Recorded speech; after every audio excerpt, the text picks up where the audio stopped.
राष्ट्र स्वच्छता और समावेशी शासन के संकल्प के साथ 17 सितंबर से 2 अक्टूबर तक सेवा पर्व का यह उत्सव पूरे जम्मू कश्मीर में मनाया जा रहा है। उसी कड़ी में आज सामुदायिक भागीदारी से डल लेक के सफाई का अभियान प्रारंभ हुआ है। मैं श्रीनगर के सभी प्रबुद्ध नागरिकों और स्वच्छाग्रहियों का इस कार्यक्रम में हृदय से अभिनंदन करता हूं। हमारे यहाँ हमारी संस्कृति में एक बड़ा मशहूर श्लोक है, पिबन्ति नद्यः स्वयमेव नाम्भः न खादन्ति वृक्षाणि फलम् नादन्ति सस्यं खलु वारिवाः परोपकाराय सतां विभूतयः। अगर मैं इसका भावार्थ बताऊं तो हमारी परंपरा में मान्यता है कि नदियां अपना जल स्वयं कभी नहीं पीती, बल्कि दूसरों के उपकार के लिए नदियों में पानी बहता है। पेड़ स्वयं अपने फल को कभी नहीं खाते, बल्कि दूसरों के पेट भरने के लिए उन्हें फल देते हैं। वैसे ही बादल भी अपने बरसाए हुए जल द्वारा उगाई फसल को कभी नहीं खाते। मुझे लगता है ठीक उसी प्रकार समाज के प्रबुद्ध जनों का जीवन सिर्फ अपने लिए नहीं, बल्कि समाज की सेवा और दूसरे की भलाई के लिए समर्पित होता है। मैं समझता हूँ कि सदियों से इन आदर्शों ने हमारे देश की आवाम का मार्गदर्शन किया है। हम सब जानते हैं कि डल झील का अस्तित्व अपने से ज़्यादा आवाम के लिए महत्वपूर्ण है। डल झील यहाँ की पहचान है, सबकी पहचान है। डल हो, नगीन हो, ये जम्मू कश्मीर की तमाम झीलें और नदियाँ यहाँ की आवाम की जीवन रेखा हैं और एक बहुत बड़ी आबादी आवाम की अपनी आजीविका के लिए भी उन पर निर्भर करती है।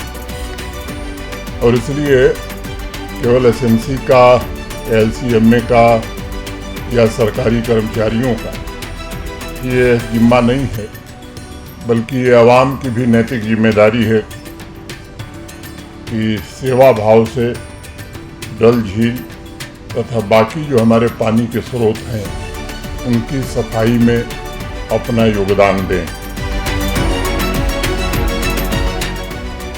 2023 की ये घटना मुझे याद है। एक कार्यक्रम में मैं था और डॉक्टर करण सिंह जी भी उस कार्यक्रम में थे। उनकी एक बात मुझे याद है कि भाई और कोई काम हुआ या नहीं हुआ, मैं 20-25 साल में ऐसी साफ डल कभी नहीं देखा था। मैं इसका श्रेय प्रशासन के अपने सभी साथियों और यहाँ के प्रबुद्ध नागरिकों, सिविल सोसाइटी के मित्रों, lake conservation and management authority के सभी साथी और अनेक स्वयं सेवी संस्थाओं से जुड़े साथियों को देना चाहूँगा। पिछले कुछ वर्षों में डल, नगीन झील और इसके 337 वर्ग किलोमीटर कैचमेंट एरिया के संरक्षण के लिए मैं मानता हूँ कि बहुत ही संवेदनशील ढंग से काम करने का प्रयत्न हुआ है। इस अभियान में झील के 1/3 हिस्से का पुनरुद्धार हो सका है और 6.5 वर्ग किलोमीटर क्षेत्र मोटे तौर पर ऐसा मुझे बताया गया है कि लिलीज मुक्त हो गया है। ये स्वाभाविक रूप से प्रसन्नता की बात है। डल झील का खुला विस्तार 20 वर्ग किलोमीटर से ज़्यादा हो चुका है। इस कालखंड में lake conservation and management authority ने अनेक प्रोजेक्ट्स को पूरे किए हैं, जिससे डल के आसपास रहने वाले लोगों का जीवन रूपांतरित हुआ है। सभी हाउस बोट्स को सीवेज ट्रीटमेंट प्लांट से जोड़ने का प्रयत्न हुआ। भारत सरकार की अमृत योजना के तहत इस पर अभी भी काम चल रहा है। 306 करोड़ रुपए की लागत से सीवेज ट्रीटमेंट प्लांट की एक नई योजना पाइपलाइन में है। प्राइम मिनिस्टर्स डेवलपमेंट पैकेज के तहत integrated management of Dal and Nigeen ecosystem project launch करने की प्रक्रिया शुरू हुई है और 212 करोड़ की लागत वाले इस प्रोजेक्ट से न सिर्फ डल के आसपास रहने वाले निवासियों के जीवन में बदलाव आएगा, बल्कि मुझे लगता है कि यहाँ के टूरिज्म को भी एक नई गति मिलेगी। आज अनेक सफाई कर्मी, जिन्हें हम सब स्वच्छाग्रही मानते हैं, तथा स्वनिधि कार्यक्रम से जुड़े कई लाभार्थियों का यहाँ सार्वजनिक रूप से अभिनंदन किया गया। मैं एक बार फिर से उन सबका अपनी ओर से, आप सबकी ओर से हृदय से अभिनंदन करता हूँ।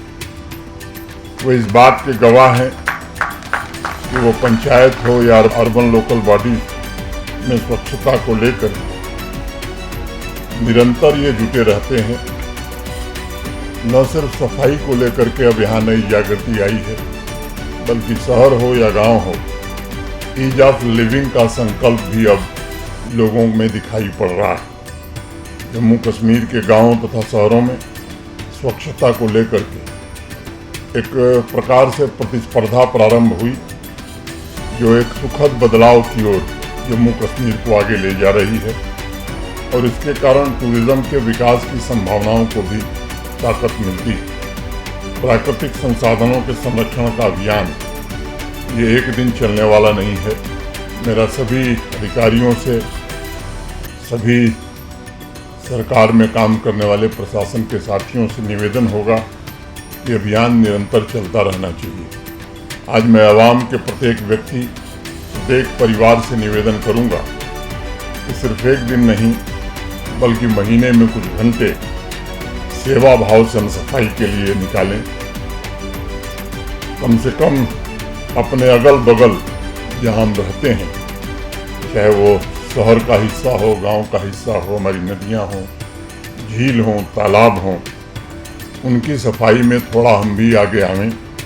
साथ ही आवाम को यह भी सुनिश्चित करना चाहिए कि नदियों और झीलों में हम खुद गंदगी न करें। इस अभियान में आप सभी का सहयोग भारत के माननीय प्रधानमंत्री मोदी जी द्वारा प्रारंभ किए गए सेवा पर्व उत्सव को निश्चित रूप से सफल बनाएगा। मैं आप सबको निस्वार्थ सेवा की भावना से काम करने के लिए हृदय से बधाई देता हूं और उम्मीद करता हूं ये निस्वार्थ सेवा निरंतर आपकी जारी रहेगी। मैं फिर से आप सबके प्रति हृदय से आभार व्यक्त करते हुए अपनी बात यहीं पूरी करता हूं। जय हिंद, जय भारत।